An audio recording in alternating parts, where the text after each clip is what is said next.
नमस्कार, स्वागत है आपका प्रदेश के नंबर 1 और सबसे भरोसेमंद news channel India news Haryana में। और आपके साथ मैं हूं आयुष सूर्यवंशी। मेट्रो न्यूज के इस खास प्रोग्राम में आज हम बात करेंगे साइबर सिटी गुरुग्राम से जुड़ी तमाम बड़ी खबरों की। जी हां, औद्योगिक नगरी की हर गतिविधि पर है हमारी नजर, तो बने रहिए हमारे साथ।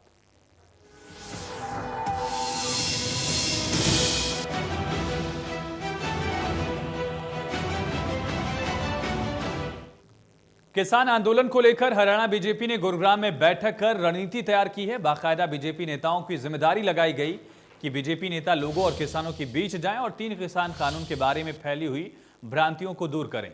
राज्यों को अपने माहौल के अनुसार रणनीति बनाने और लोगों के बीच जाने की जिम्मेदारी भी दी गई है। और इसी मुद्दे पर गुरुग्राम में भी बीजेपी ने बैठक ली। कार्यकर्ताओं को जिम्मा भी सौंपा जाएगा।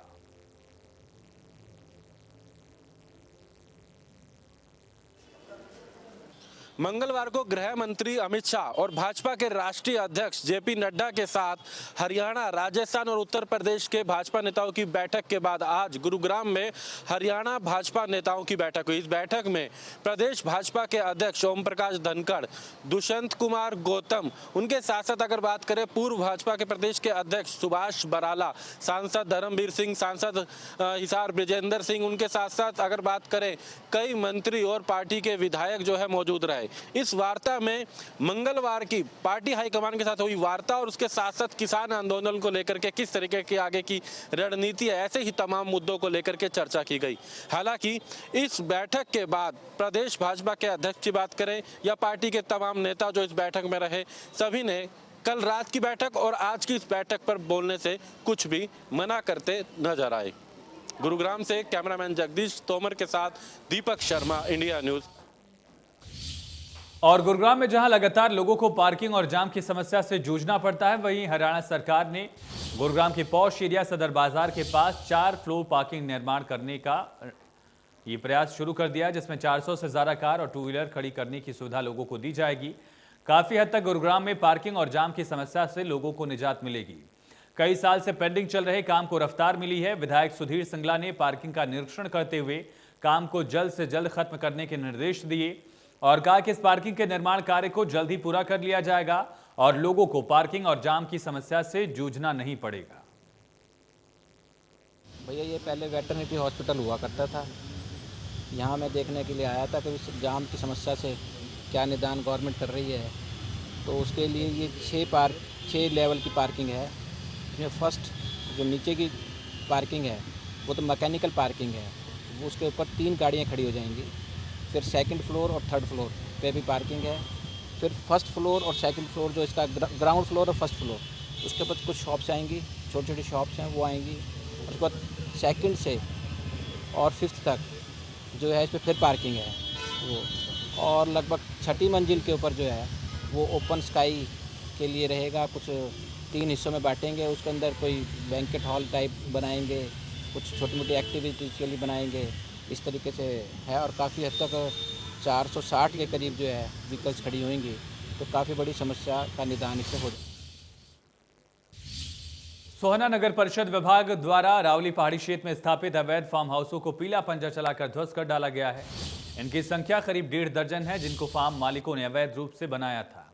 विभाग ने ऐसे फार्म हाउसों की 4 दीवारी, टीन शेड, कमरे आदि को तोड़ दिया। परिषद विभाग ने कार्रवाई एनजीटी के आदेशों को अमली जामा पहनाते हुए की है।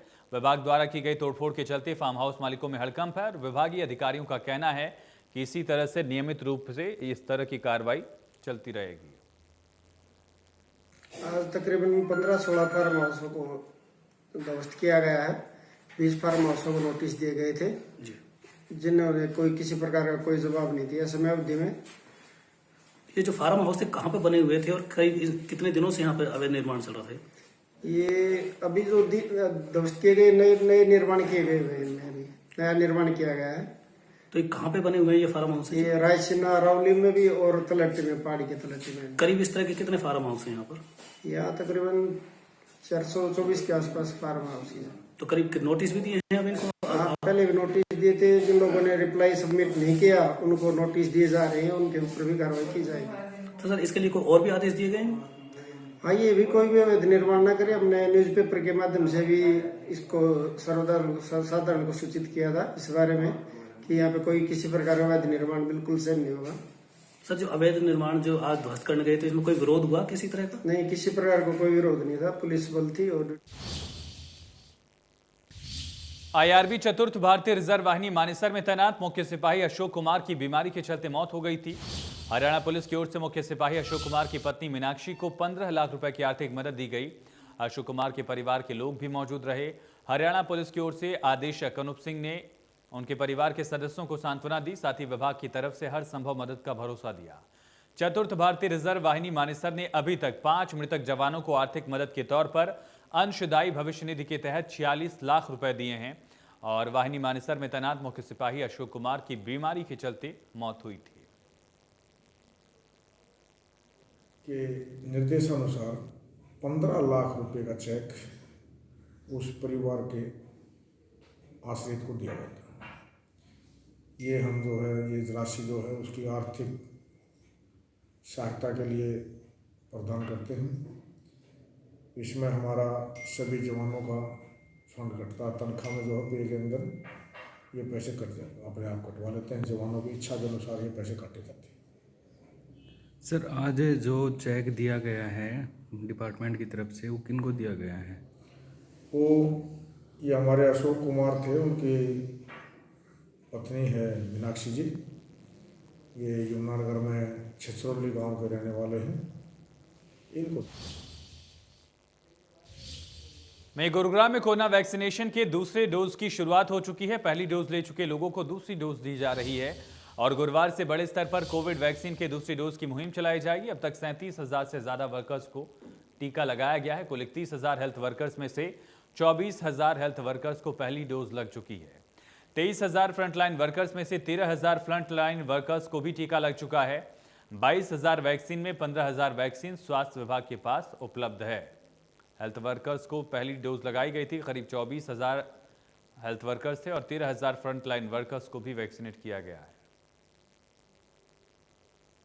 आप जानते हैं कि 16 अगर मैं जनवरी की बात करूं, तब माननीय प्रधानमंत्री जी ने कोविड वैक्सीनेशन का आह्वान किया था और तब से कोविड वैक्सीनेशन पूरे भारतवर्ष में और प्रदेशवर्ष में और गुड़गांव में भी स्टार्ट की गई थी। इनिशियल जो हेल्थ वर्कर्स को देनी जानी थी, तो उसके बाद फ्रंटलाइन वर्कर्स जिसमें पुलिस और सफाई कर्मचारी और अर्बन लोकल बॉडीज एटसेट्रा और या पंचायती राज के इन किस्म के लोगों को इंक्लूड करना था। हेल्थ वर्कर्स की अगर मैं बात करूं तो गुड़गांव में टारगेट जो है वो 31,000 फाइनल टारगेट आया बहुत सारे डेटाज को रिकलेक्ट करने के बाद, और अभी तक हम 31,000 में से 24,000 से ज़्यादा लोगों को हम हेल्थ वर्कर्स को वैक्सीनेशन ऑलरेडी दे चुके हैं। और अगर मैं फ्रंट लाइन वर्कर्स की बात करूं तो ये टारगेट तकरीबन 23,000 के करीब जो फ्रंट लाइन वर्कर्स का आया था। और आपको ये पता होगा या ज्ञात होगा कि 4 फरवरी से हमने हरियाणा में और गुड़गांव में फ्रंट लाइन वर्कर को वैक्सीनेशन स्टार्ट करी थी। और 4 फरवरी के बाद अगर मैं फ्रंट लाइन वर्कर की बात करूं तो हम 12,800 के करीब यानी ऑलमोस्ट 13,000 फ्रंटलाइन वर्कर को वैक्सीन दे चुके हैं। टोटल गुड़गांव में हम 37,000 लोगों को वैक्सीन ऑलरेडी दे चुके हैं, जिसमें अगर ये फर्स्ट डोज की मैं बात करूं, और सेकंड डोज का अभियान भी हमने इस सोमवार से स्टार्ट किया है दोबारा से। पहले दिन सोमवार को जो है तकरीबन 370 लोगों को सेकंड डोज लगी थी और आने वाले दिनों में कल से सेकंड डोज का अभियान जो है वो लार्ज स्केल पे किया जाएगा। कल सेकंड डोज के लिए तकरीबन 45 कैंप्स लगने वाले हैं और फर्स्ट डोज के भी जो फ्रंट लाइन वर्कर के हैं वो भी 12 से 13 कैंप वो भी साथ में इसके कंटिन्यू रहेंगे। कुल मिलाकर अगर मैं गुड़गांव की बात करूं कोविशील्ड की और कोवैक्सीन की, तो कोविशील्ड जो है वो हमें 1 लाख से भी ज़्यादा कोविशील्ड हमें मिली थी और आज की डेट में हमारे पास 70,000 के करीब जो है कोविशील्ड अभी भी वैक्सीन अवेलेबल है। कोवैक्सीन हमें 22,000 के करीब मिली थी और अभी हमारे पास 15,000 के करीब कोवैक्सीन अभी भी अवेलेबल है। लोगों का खासकर कर्मचारियों के रुझान की बात करें, क्योंकि कहना कि एक ये भी था कि बुखार हुआ कुछ लोगों को मामूली, हालांकि ये होता भी है कुछ लोगों को, इसको लगे कोई डर या किस तरीके से कुछ लोग ऐसे भी हैं कि जो अभी कतरा रहे हों, उनको लेके भी कुछ गाइडलाइंस दी गई हों? देखिए, जहाँ तक इनिशियल हेजिटेशन सभी में रही थी, लेकिन मैं आपके सामने हूँ। मैंने खुद भी वैक्सीन लगवाई है, मैंने सेकंड डोज भी कंप्लीट करी है।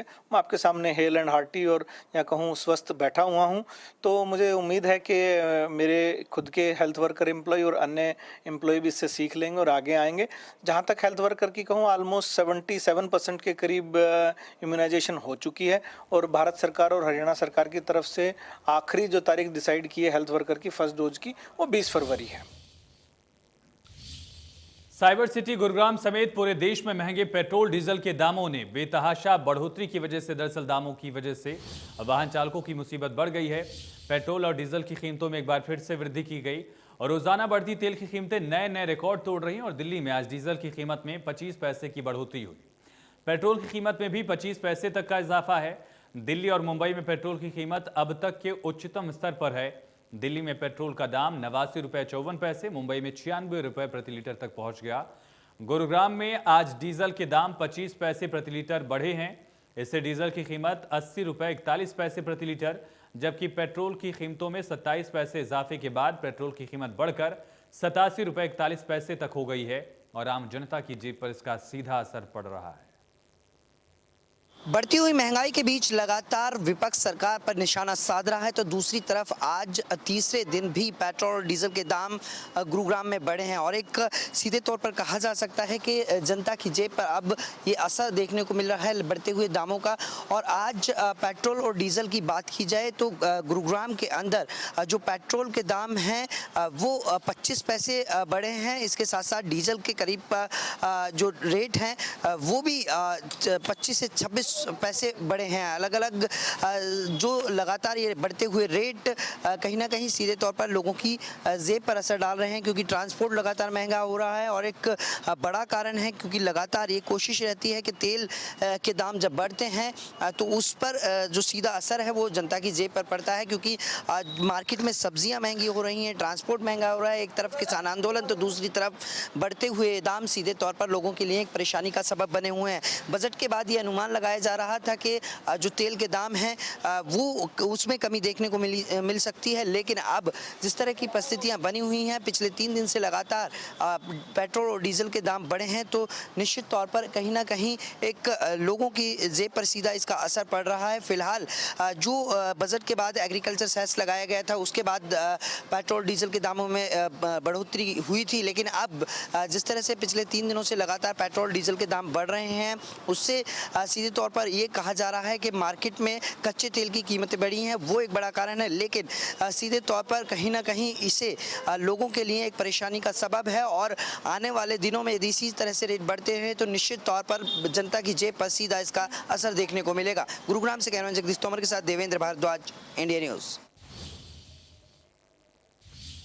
सोना में चोरों के आतंक से आरा मशीन जैसी भारी भरकम चीजें भी सुरक्षित नहीं है। 50,000 रुपए के करीब कीमत की आरा मशीन को चोरों ने कुछ ही मिनट में पार कर दिया। ये पिछले 3 दिन में तीसरी वारदात है। मामला सीसीटीवी कैमरे में कैद हो चुका है। चोर ने एक बाईपास पर भगवती ट्रेडिंग मिल में बिजली की आरा मशीन की चोरी कर ली है और बड़ी बात यह है कि ठीक 2 दिन पहले इसी दुकान के सामने अज्ञात चोरों ने 8 दुकानों के शटर उखाड़कर लाखों रुपए की चोरी की थी। मालिक ने बताया कि अज्ञात चोर पीछे पेड़ से चढ़कर उसके दुकान की तरफ आए, आरा मशीन को लेकर फरार हो गए। कीमत करीब 50,000 बताई जा रही है। दुकानदार के बयान के आधार पर पुलिस ने फिलहाल जांच शुरू कर दी है। हम तो सुबह यहाँ पे आए थे जी, पता चली हमारी जो आ रहा है ना मशीन है ना, हाथ से लकड़ी काटते हैं, मशीन होती है करीबन 40-50 हज़ार रुपए के आसपास की है। तो जब हमें उसकी जरूरत पड़ी तो देखा तो वो नहीं थी। फिर हमने अपने आके यहाँ पे फुटेज देखी कैमरे की, तो उसमें पता चला 4:20 पे एक लड़का आया है, पता ना कौन है, पीछे से उसने उस मशीन को ले जाते हुए उसकी फुटेज वगैरह सब। और अगर आप ऑनलाइन शॉपिंग या अपने किसी सामान को बेचते हैं तो जरा सावधान हो जाइए। कुछ खरीदने और बेचने के चक्कर में कहीं आपके बैंक का खाता कोई खाली न कर दे। ऑनलाइन ठगों की टोली ने ठगी के लिए एक नया कोड तैयार किया है, एक ऐसा कोड जो पल भर में आपको कंगाल कर सकता है। मामला गुरुग्राम से है, जहां अरिजीत भट्टाचार्य नाम के युवक को ऑनलाइन ठगों की टोली ने 95,000 रुपए की चपत लगा दी। ठगों ने क्यूआर कोड को अपना नया हथियार बनाया। अरिजीत ने हाल ही में ओएलएक्स की वेबसाइट पर अपनी कॉफी टेबल और कुर्सियां बेचने के लिए ऐड डाला था और इसी ऐड को देखकर कुछ लोगों ने सामान खरीदने में दिलचस्पी दिखाई। अरिजीत से संपर्क करने वालों ने उसे विश्वास में लिया और मोल भाव करने के बाद सामान की रकम एक QR कोड स्कैन कर देने की बात कही गई। अरिजीत को शक न हो उसके लिए ठगों ने उसके खाते में 4 रुपए और 2 रुपए भेजकर झांसे में लिया। अरिजीत को लगा कि QR कोड स्कैन करेगा तो कॉफी टेबल और चेयर के लिए तय की गई रकम उसे मिल जाएगी, लेकिन जैसे ही QR कोड को स्कैन किया उसके खाते की तमाम जानकारी ठगों के हाथ लग गई और देखते ही देखते कई अलग ट्रांजैक्शंस के जरिए 95,000 रुपए खाते से गायब कर दिए गए। ऑनलाइन फ्रॉड के इस नए कोड की मार के बाद अरिजीत ने फिलहाल पुलिस को इसकी लिखित शिकायत दी है। अरिजीत का बयान भी सुनवाएंगे, ध्यान से बयान सुनिए ताकि आप भी सतर्क रहें। मैंने संडे रात को एक ऐड डाला था OLX पे, मुझे एक कॉफ़ी टेबल और 2 चेयर बेचना था OLX पे। तो ऐड डालने के बाद मेरे पास 2-3 मैसेजेस आए। तो एक मैसेज में लिखा था कि हम इंटरेस्टेड है और आप अपना नंबर दीजिए, हमें कांटेक्ट करना है। तो मैंने अपना नंबर दिया और मेरे पास तुरंत कॉल आया वहाँ से और मुझसे पूछने लगे कि क्या क्या चीज़ें हैं, आपको क्या बेचना है, क्या प्राइसेस हैं। तो मैंने बताया, फिर बोला OLX बोला कि आप व्हाट्सएप पे फ़ोटो भेजो। कह रहे ठीक है, हम एक QR कोड भेज रहे हैं और आप उसको स्कैन कर लो और आपके पास पैसे आ जाएंगे। तो तभी से ये पूरा मामला जो फ्रॉड हुआ है वो तब वहीं से स्टार्ट हुआ। पहले 2,000 2 बार किया, फिर 8,000 2 बार किया, फिर लग रहा है मतलब मुझे ठीक से याद नहीं, फिर उसके बाद शायद 20,000 किया, फिर 40,000, फिर 15,000, ऐसे करके। सोहना नागरिक अस्पताल में लापरवाह डॉक्टर्स पर अब लगाम कसने जारी है। अस्पताल को अब ऑनलाइन कराए जाने की व्यवस्था जारी है और इसके लिए सोहना नागरिक अस्पताल में काम भी शुरू हो चुका है। नई प्रणाली के तहत मरीज का सारा डेटा ऑनलाइन होगा। रजिस्ट्रेशन से लेकर दवाई देने तक का पूरा विवरण अस्पताल में ऑनलाइन कर दिया जाएगा। हालांकि इससे पहले गुड़गांव में ये व्यवस्था सुचारू रूप से चालू है, लेकिन जल्द ही सोहना में भी पूरे ही अस्पताल को ऑनलाइन करने का ये पूरा खाका बना लिया गया है। काम जारी है। ये अभी जो है ना ई-उपचार के जो सिस्टम है, ये हॉस्पिटल में भी काम चल रहा है उसका ई-उपचार का।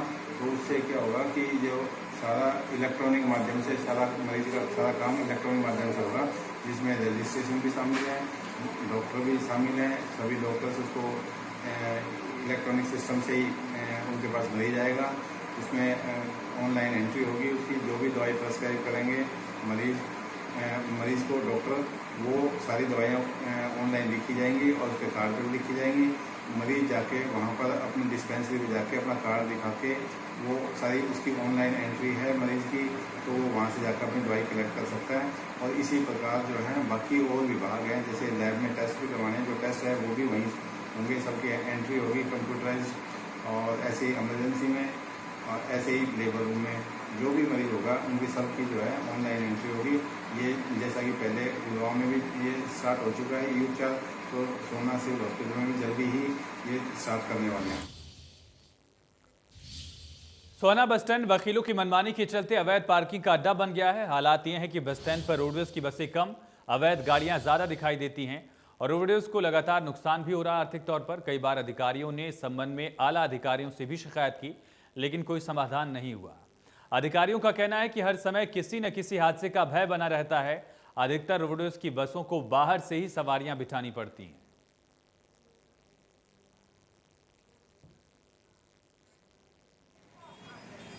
रोडवेज को काफी नुकसान है। हमारे पार्किंग दी हुई है, हमने इनको कहा भी है कई दफा, मौके के रूप में भी वैसे भी कहा। हम 1-1 घंटे खड़े भी होते हैं जी, कई गाड़ियों को पीछे रह जाए पार्किंग में। बस स्टैंड के संचालन में दुविधा हो रही है। ये गाड़ियां जो अजनबी हैं, वकील हैं, इन्हों की हैं, जिनके पास जो आते हैं कस्टमर, उनकी है। बहुत दिक्कत आ रही है जी इनकी वजह से। हमें बस स्टैंड के संचालन में बहुत प्रॉब्लम हो रही है, कभी भी कोई हादसा हो सकता है। हादसा होने का भय। खबरें लगातार जारी, यहाँ पर एक छोटी सी ब्रेक के लिए रुकते हैं, बने रहिए।